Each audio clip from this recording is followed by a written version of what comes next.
Nós temos visto uma perseguição ao cristianismo,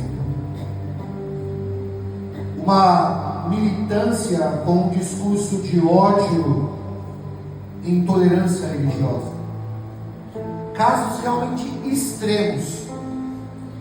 Jesus sendo humilhado na Sapucaí, é até criação dizer isso. Um cantor dizendo que Jesus é gay. Uma mulher na Paulista seminua, imitando a crucificação de Cristo.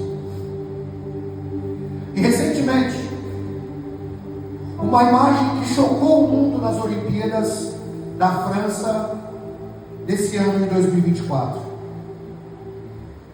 A mesa da ceia com Jesus, um dos maiores símbolos de inclusão, de amor, de relacionamento com Jesus, foi ridicularizado.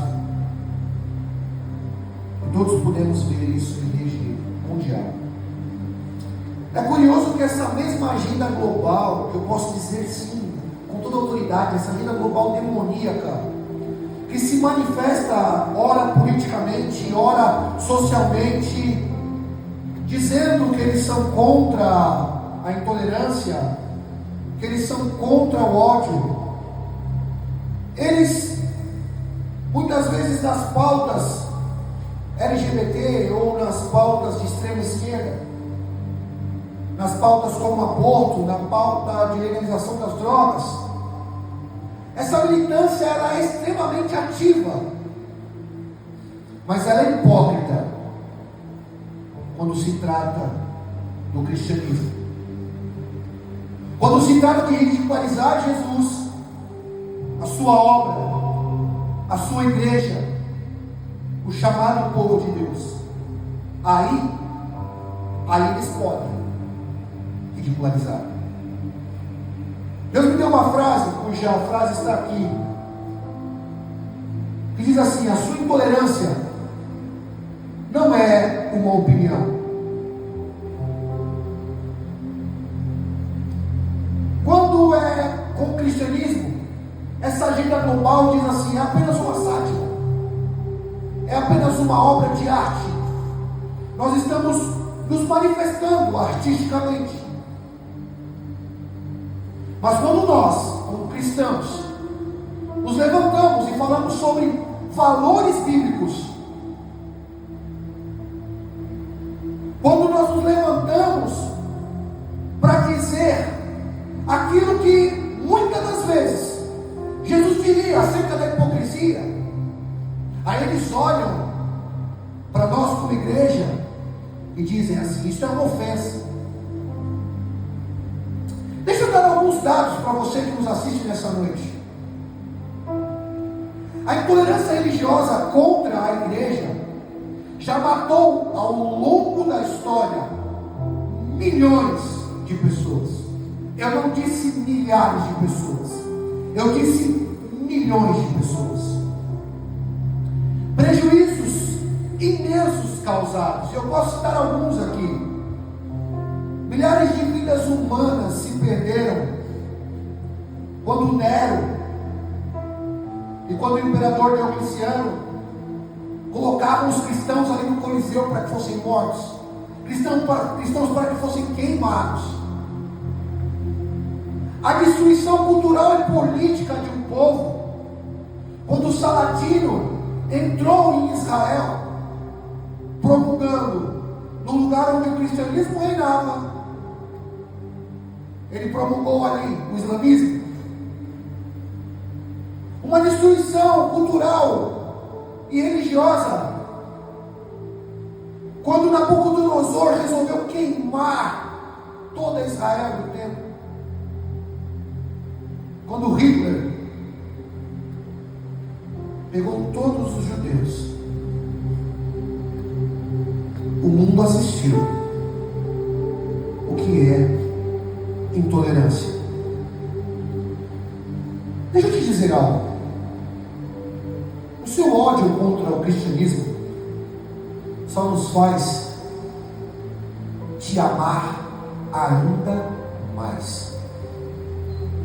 E querer mesmo, no fundo da nossa alma e do nosso espírito, que você encontre aquilo que nós encontramos um dia: Jesus de Nazaré. Amém. Glória a Deus, aleluia. Sabe, Paulo também odiava os cristãos, Paulo também perseguia os cristãos, mas ele um dia encontrou o maior amor demonstrado no mundo pela vida dele, e isso fez com que ele transformasse um discurso de ódio em um discurso de amor. Tem uma frase muito bonita de um filósofo chamado Voltaire, um filósofo francês, que diz assim: eu detesto o que você escreve, mas eu daria a minha vida para que você pudesse continuar a escrever. Parafraseando um pouquinho essa frase, quer dizer assim: eu posso até não concordar com você, mas eu defenderei o que você acredita até a morte. Igreja do Senhor, nós precisamos nos levantar. Nós precisamos começar a realmente defender aquilo que nós acreditamos. A igreja não luta e não milita de maneira política. O que eu tenho mais visto, e agora me perdoem por eu falar dessa forma, porque isso vai atingir algumas pessoas, mas a minha intenção não é essa. A minha intenção é realmente, através daquilo que o Espírito de Deus me revelou, colocar a igreja no posicionamento. Nós precisamos parar de nos posicionar somente politicamente, para nos posicionarmos muito mais como uma igreja de poder e espiritualmente.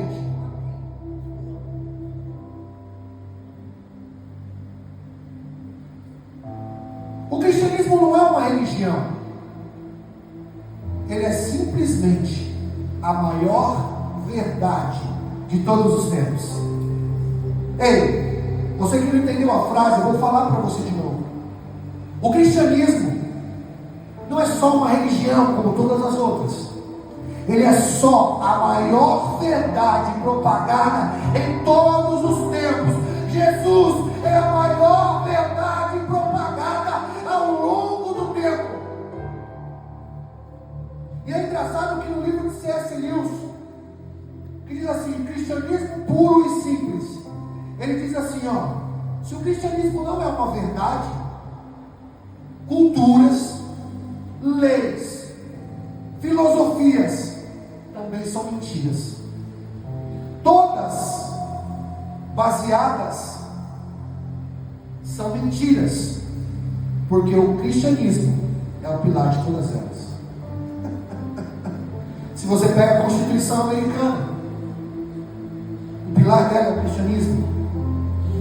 Quando nós vamos diante de um juiz e você coloca as mãos e você diz lá, o que você vai dizer é nada mais do que a verdade, somente a verdade. Sobre o que você está jurando? Sobre nada mais nada menos do que a palavra de Deus. Ei, eu quero falar com você, e para mim não importa a sua religião, eu sei que tem muita gente nos assistindo agora. Eu quero dizer algo para você: Jesus ama a sua vida. Eu quero fazer isso em um tom de desabafo, com muito temor e tremor de Deus, porque eu confesso que quando eu vi aquela cena na França, eu sendo um ex-atleta cristão, me bateu uma revolta interna. Mas o Espírito me levou e disse: filho, a tolerância religiosa contra o cristianismo nunca foi somente um contexto social, nunca foi só um discurso de ódio, mas é um contexto de batalha espiritual, e a minha igreja precisa começar a se posicionar. Os meus filhos precisam começar a se posicionar. Mas ei, pastor, como eu me posiciono? Em oração. Como eu me posiciono? Adorando. Não só pedindo, não só indo nos cultos pelo aquilo que Deus pode te dar, mas sendo um corpo, sendo uma igreja real, entendendo que o Deus que se move na minha vida como pastor também se move na tua, que o poder que habita na minha vida como pastor também quer habitar na sua vida. Espírito de Deus me levou no capítulo 15 do Evangelho de João, aonde Jesus ele começa a falar nos primeiros versículos sobre amor. Ele contextualiza dizendo assim, ó: os mesmos que te amarem por algumas falas vão te odiar por outras. Igreja, está na hora da gente deixar desse discurso piegas. Me perdoe falar dessa forma, mas eu falo com toda a autoridade do Espírito de Deus. Está na hora da gente parar com esse discurso de palavras motivacionais e pregar o verdadeiro Evangelho.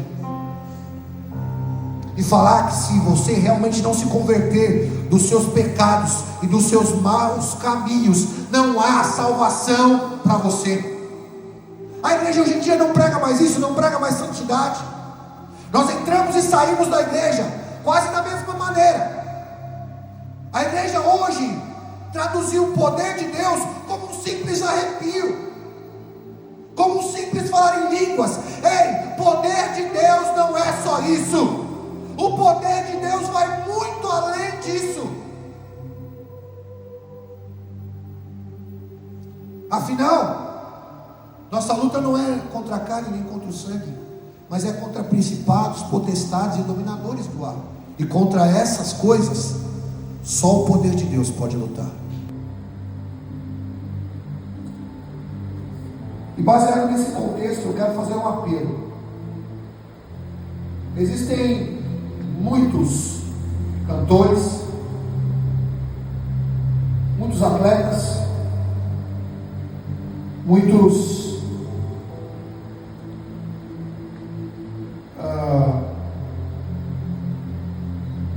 pessoas influentes que se dizem cristão. Está na hora de vocês se levantarem. Está na hora de vocês entenderem que realmente Deus não deu toda essa notoriedade para vocês apenas para vocês terem uma carreira de sucesso. Não. Deus deu esse dom para vocês para que a glória dele seja manifestada na vida de vocês. Não é sobre dinheiro, fama ou aplausos. Não é sobre um ato natural. É espiritual.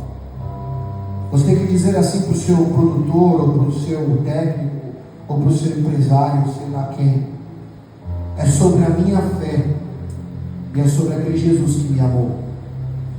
Sabe, sem se importar com a sua carreira, sem se importar com o dinheiro que você ganha, sem se importar com likes, sem se importar com hate, sem se importar com hype, sem se importar com engajamento, sem se importar com militância, sem se importar com cancelamento, sem se importar se você vai perder ou se você vai ganhar servidores. Isso não tem nada a ver com você, tem a ver com Deus que você serve. Ah, pastor, mas agora eu preciso defender Deus. Não, não é sobre defender Deus, não é sobre defender Jesus. É sobre o posicionamento da igreja, é sobre o posicionamento cristão.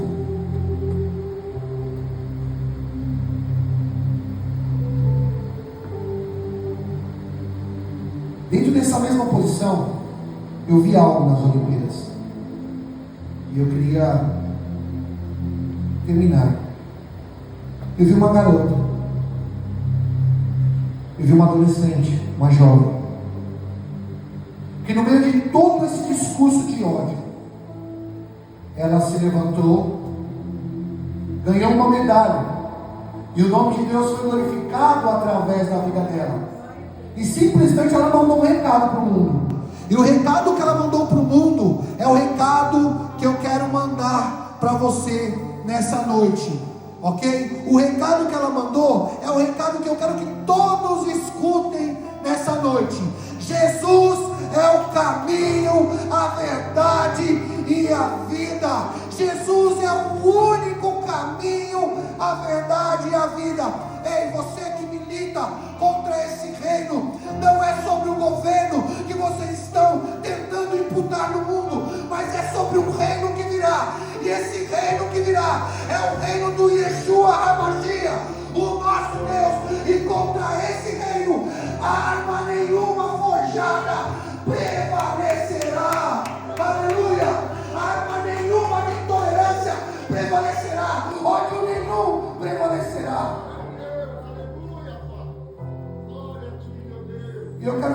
finalizar dizendo assim: Jesus, ele, no capítulo 15, ele disse assim: olha,